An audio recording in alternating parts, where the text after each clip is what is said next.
Hi guys. So if you feel it in your heart and you think you would like to support my channel, go check out the Patreon page down below. Have a wonderful meditation. Thank you. Are you ready to meditate with Cory? Are you ready to go on an adventure? An adventure into outer space? Lay down, get comfortable. Make sure that you have your big fluffy pillow underneath your head. Lay in your favorite position so you're all snug and comfy.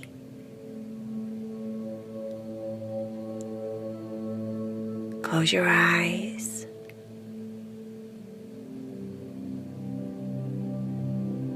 I have quite an adventure for you today. A very special story. A story about one of my friends called Catalina.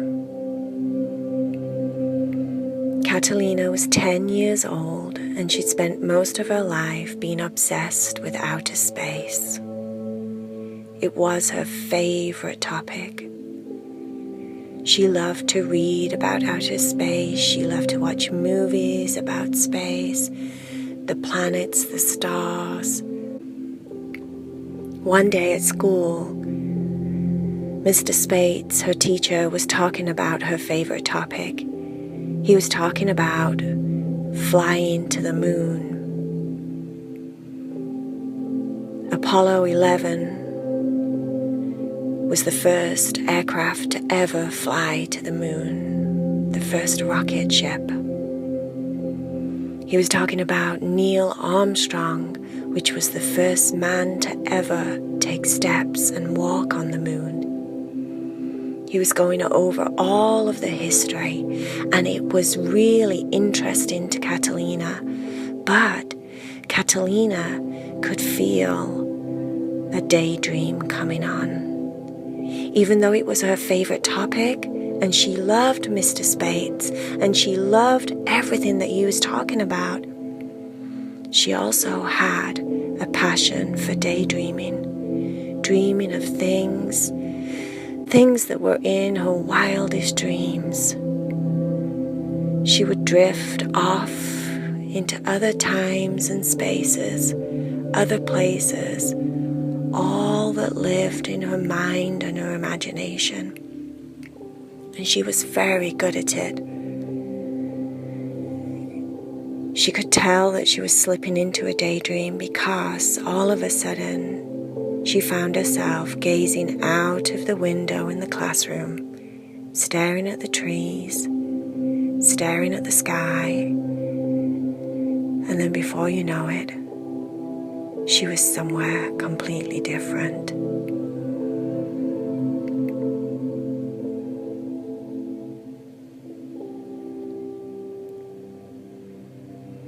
She was working for the US government. She was working for the Air Force. She was a pilot and she was the best in her squadron. She got many successful flights underneath her belt. One day she'd been called to the office and been given a top secret mission. She was to tell no one, not even her cat. No one. The top secret mission involved her, only her, out of all the other pilots. Catalina had been chosen to fly the US government's latest aircraft. It was the SSTR Griffin, short for Supersonic Transport Rocket Griffin. She was honored. She was also very, very excited and proud and knew that she would make everyone proud. She knew that she would fly this aircraft better than anyone else could. She'd only been told so many things about the mission. It was kept very direct and very secret, and she had a list of things that she was supposed to do during her flight. She was supposed to test certain equipment, press certain buttons. The whole time she was connected by radio to the command office, where she would go back and forth with her lieutenant. He would speak to her and give her instructions, and she would report back. She would report back on the status of the maintenance of the flight and how everything was working and how everything was running, and everything was running fantastic.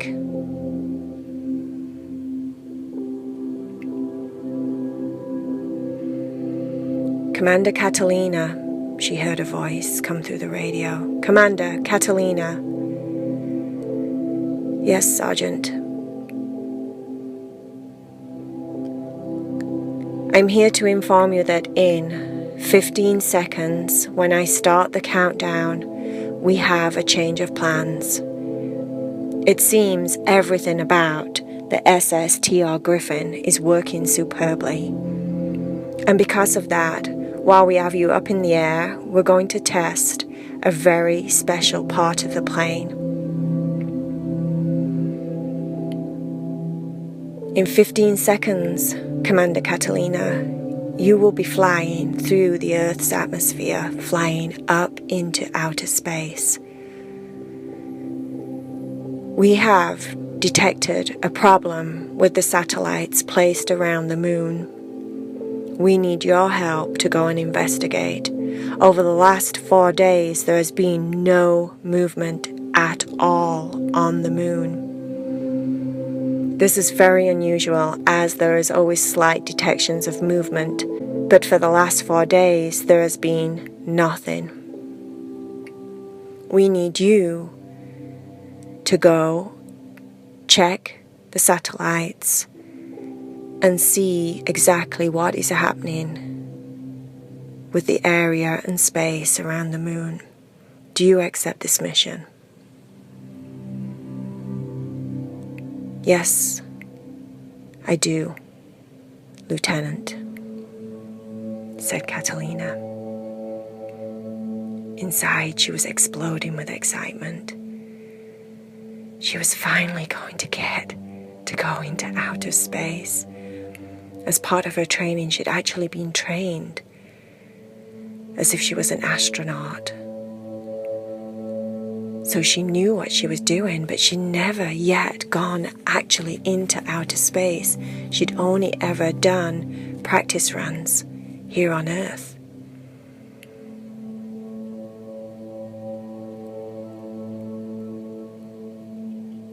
Are you ready for the countdown, Commander Catalina?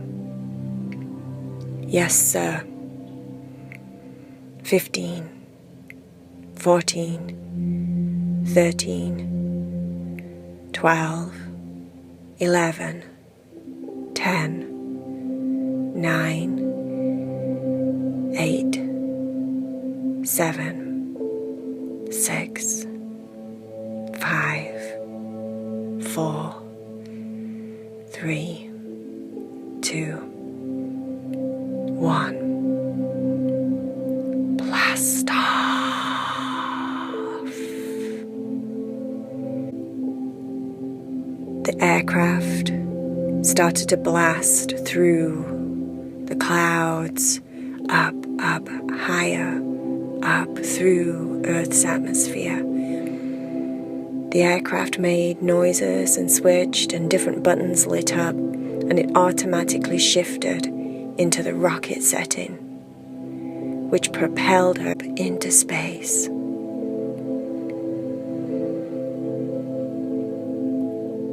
Catalina could barely breathe. She was so excited. It seemed like no time at all before she actually reached the satellites surrounding the moon. When she got there, she was instructed to put on her spacesuit, go out of the craft, and venture into the zone where the satellites were. She did exactly that. She followed instructions very carefully. There was also a radio inside of her helmet, so she could still stay in contact with the lieutenant and the command.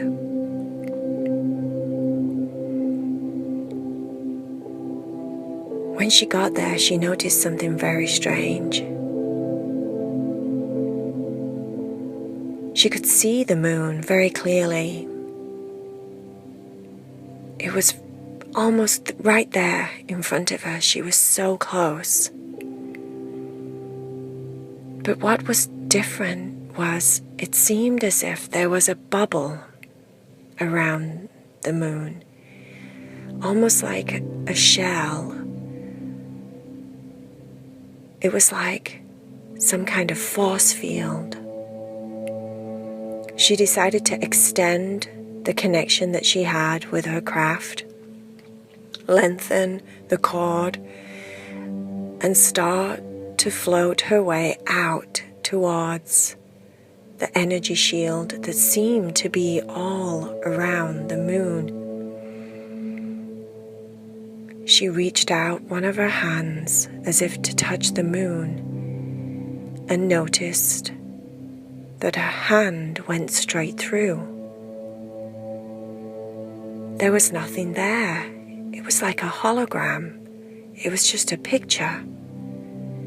It was fake.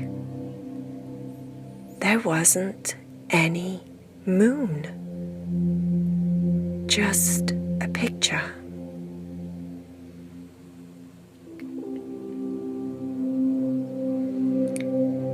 Catalina reported this back to the command, and the command told her to carry on exploring, to move forward through the energy field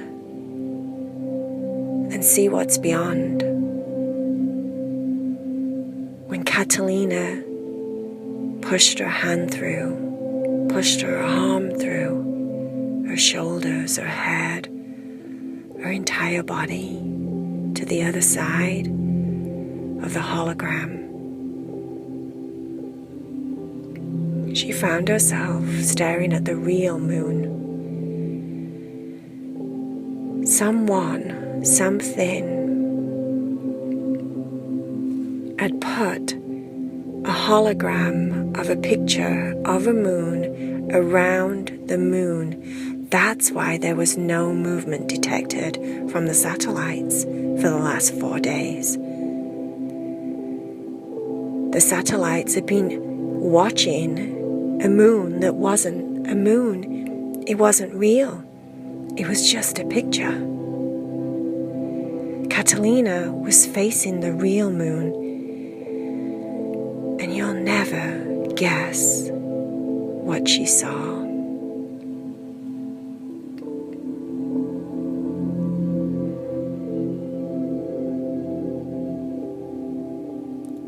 She was close enough to the moon to step on the moon. She landed. There in front of her was a very tall, very thin being. The being was at least 15 feet tall. That's twice as tall as a normal man, even more than twice. The being appeared to be female. The being was smiling at Catalina. Catalina was smiling with her mouth open in complete surprise and awe as she stared at this person there in front of her.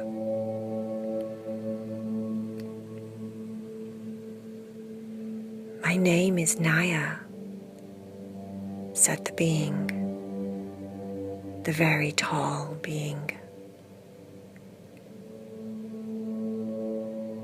What was interesting was Catalina saw no movement of her mouth when she spoke. yet she heard her communicating.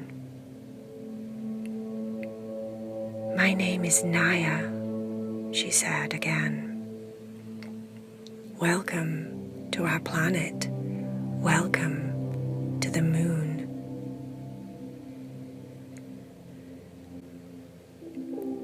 Catalina replied telepathically, "My name is Catalina. I am from Earth. Am I welcome here?" Naya said, "Yes, my child. We've been waiting for you. You are the chosen one."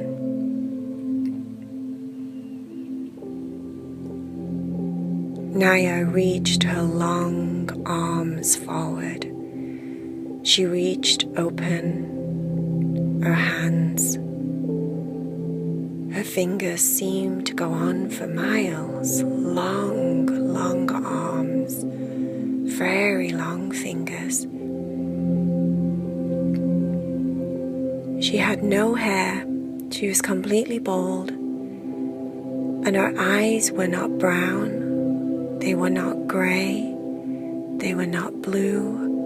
They were not green. They were actually silver.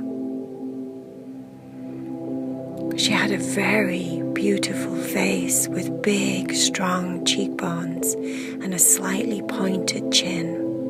And her nose was very long. And her nostrils at the end of her nose seemed to just go plup, plup to either side. It was a very unusual nose. Her energy was peaceful, and Catalina was not afraid of Naya at all. In fact, she felt as if she knew her. She felt like family. Catalina moved forward and took hold of Naya's hands. And Naya looked down into Catalina's face and said, "You are the chosen one, my child. Do you know why we chose you?" Catalina said, "Because I'm here? Is it because I was chosen to fly here?" "No, you were not chosen to fly here. We set it all up so that you would be the only one that could come here. You are the only one that can be here with us because you are pure at heart." When we look into your soul and we look into your heart, we see a flower with many, many petals, hundreds and hundreds of petals to be exact.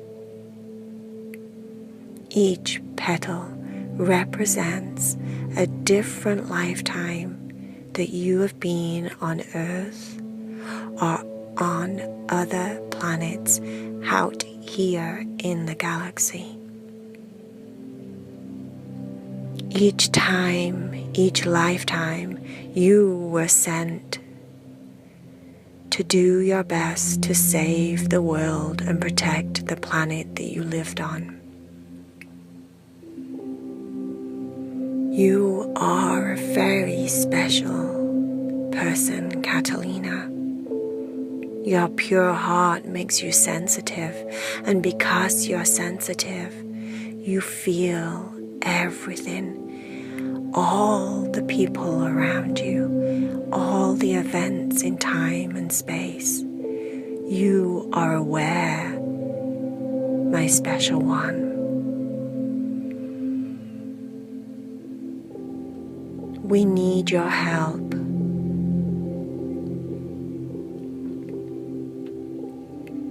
Here, the people are known as Moontarians. Here on this planet, on the moon, The Moontarians have been trying for neons of years to help Earth survive. We need your help. We need people like you with pure hearts, Catalina, to help us so that we can keep Earth alive. There's so much happening on Earth that could possibly harm the planet. People need to take care of Earth, and yet they wake up every day thinking that tomorrow Earth will be right there waiting for them to wake up on, when in fact Earth is just like a being, a person, an animal, a thing that's alive. And if it's not taken care of, it could expire. We need you to return to Earth, Catalina. We need you to spread the message. We need you to be joyful and happy. We need you to encourage people to take care of the planet, to take care of the animals, the trees, the herbs that grow in the ground, the oceans. We need you to step up, Catalina, and take charge.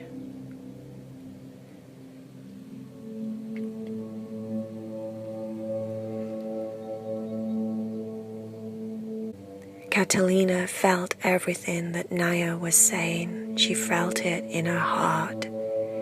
She felt it in her mind, in her tummy. She felt the words throughout her entire body.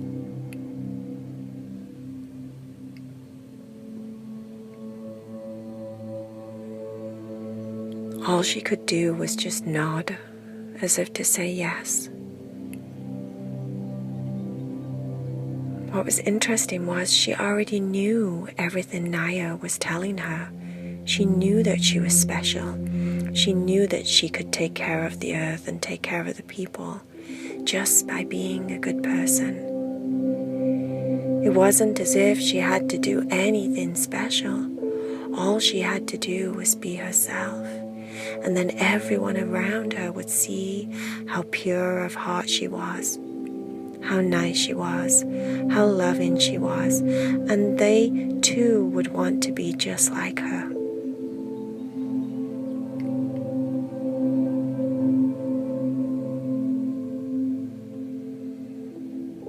Catalina reached her arms around Naya and gave her a long hug. And when they connected, it felt like her entire body lit up, fireworks going off inside her entire body. Each and every cell was illuminated with the energy of Naya, and it felt wonderful.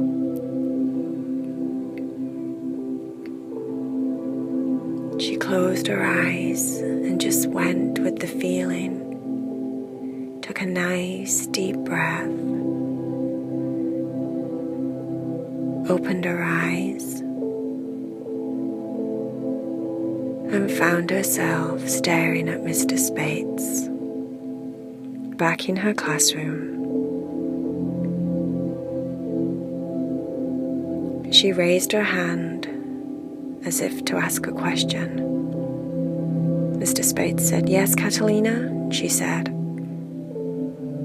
"Sir, do you think anyone in this room will ever get to go to the moon?"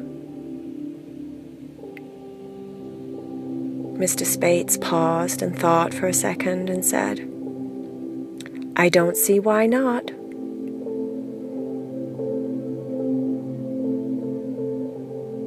Catalina smiled.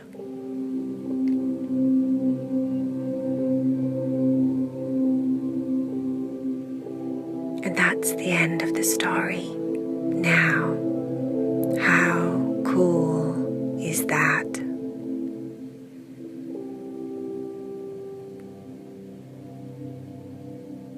it's time for you to sleep, my little friend. It's time for you to dream about journeying into space.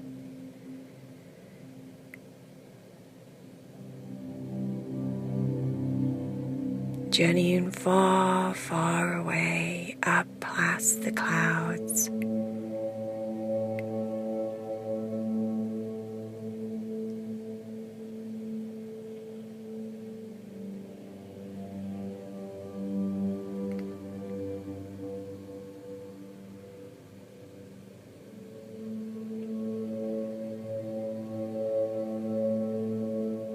Flying all around the different planets, Pluto, Mars, Saturn.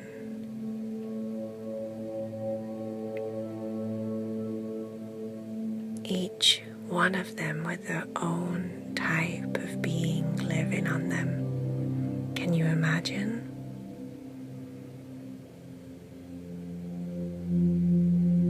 Maybe you'd fly to the moon and meet the Moontarians and meet Naya, a tall, gentle self.